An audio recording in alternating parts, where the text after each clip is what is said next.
Спорттың үш түрінен өткізіліп отырған ашық фестиваль жергілікті атқарушы орган билік партиясының Екібастұздық филиалының қолдауымен ұйымдастырылды. Одан жас отандықтарда қалыспай, спортшылардың жүріп тұруына өздерінің көмектерін беріп жүрді. Сіздерді қала әкімінің атынан Қазақстан Республикасы тәуелсіздігі 25 жылдығына шын жүректен құттықтаймын. Осы мереке күні сіздерді мықты денсаулық, отбасыларыңызға құт береке, бақыт, істеріңізге сәттілік, табыс тілеймін. Осы атаулы күні біздің күшіміз бірлікте екенін айтқым келеді, және Қазақстанның болашағы өскелең ұрпақ соны ұмытпай, мықты мемлекет құрулары керек. Бүгін қызықты да тартысты жарыстар өтіп жатыр. Қатысушыларға сәттілік тілеймін. Мерекелеріңізбен. Бұдан кейін Қазақ күрес федерациясының басшысы орынбасар Алиев бразилиялық джиу-джитсудан төрелік етуші Рустам Балабаевтар сөз сөйлеп, өздерінің игі тілектерін білдірді. Әрине, екібастұздық өнерпаздар өз өнерлерін ортаға салды. Спорттың үш түрі өзіне берілген даяңте, татамиларды күресіп, мықтыларын анықтасты. Айта кетуіміз керек, ашық фестивальге әр жерден 300-ге таман спортшы қатысты. Жарыс өте қызықты болып жатыр. Астана, Алматы, Қарағанды, Семей, Өскемен, Теміртау, Павлодар, Ақсу, өзіміздің жақын аудандар, облысымыздан спортшылар барлық жалпы түрден 275 спортшы қатысып отыр.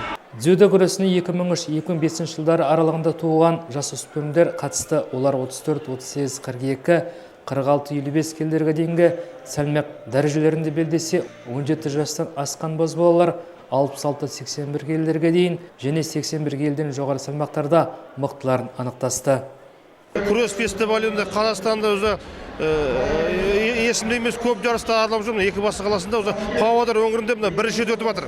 Жақсы дзюдо күресінен, Бразилия джиу-джитсуден және таэквондодан өте жақсы дайындалған, өте ұйымдасқан түрде өте жақсы өтіп жатыр. Мына 7 облыстан командар келіп отыр. Жаңа осы спорт үш түрінен өте ұйымдасқан ауыр комитеттері жақсы жұмыс жасап, төрешілер осы күнге сайық барлығы электронный табло бәрі өте жақсы өтіп жатыр жарыс.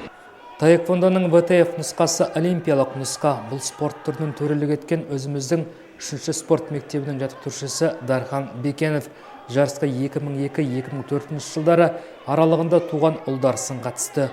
Олар 33, 37, 41 келіге дейінгі және 41 келден жоғары сәлмақ дәрежелерінде сынға түсті. Мен 3,5 жыл болды айналысып жүргеніме таэквондомен. Қостанайға, Таразға, Түркістанға барып келген. Маған таэквондо спорты ұнайды. Несімен ұнайды енді? Не үшін сен осы спорт таңдап алдың? Білмеймін, мен достарым қатысып жүрген басында таэквондоға. Сосын мен де қызығып барғам, сөйтіп менен ағай айттым, сен жақсы таэквондист боласың деді. Сосын мен арғартай жалғастырдым, сөйтіп жарыстарға шығып жақсы орын алып жүрдім. Бұл спорт түрлерінің ішіндегі әрине бізге таңсығы бразилиялық джиу-джитсу. Сондықтан болар ұйымдастырушыларға тек ересектерді ғана қатыстырды. Олар 18-38 жастағы жігіттер болса, 64, 70, 76, 82 келдерге дейін және 82 келден жоғары салмақтарда татамиге шықты. Біздің Екібастұзда бұл спорт түрінде Абай Кубесов бапкерлік міндетін атқарып жүрсе, жаттығулардың өзі 2016 жылдың қыркүйегінде басталған. Негізі бұл идеяның бірінші ниет салғаны біздің Әділет деген жігітіміз бар. Осы Екібастұзда өзіңіз танымал Дюша екінің директоры. Осы өткен жылдан бері бірге жұмыс істеп жатырмыз. Грейси Бара деген мемлекеттік халықаралық бразилиялық джиу-джитсу мектебі бар. Соның осында Екібастұзда филиалын ашқан едік.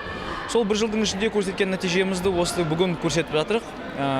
Ашық осында үлкен бір фестиваль, жекпе-жек өнерлерінің фестивалі.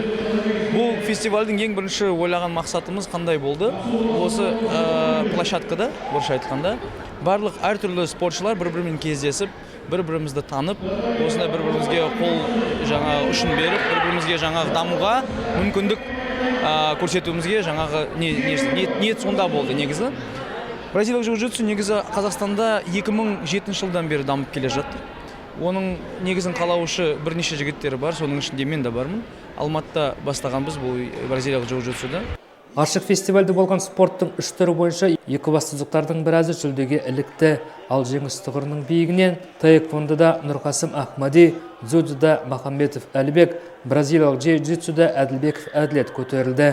Жеңімпаздар мен жүлдегерлер Екібастұз қаласының дене шынықтыру және спорт бөлімінің атынан грамоталар мен бағалы сыйлықтармен марапатталды.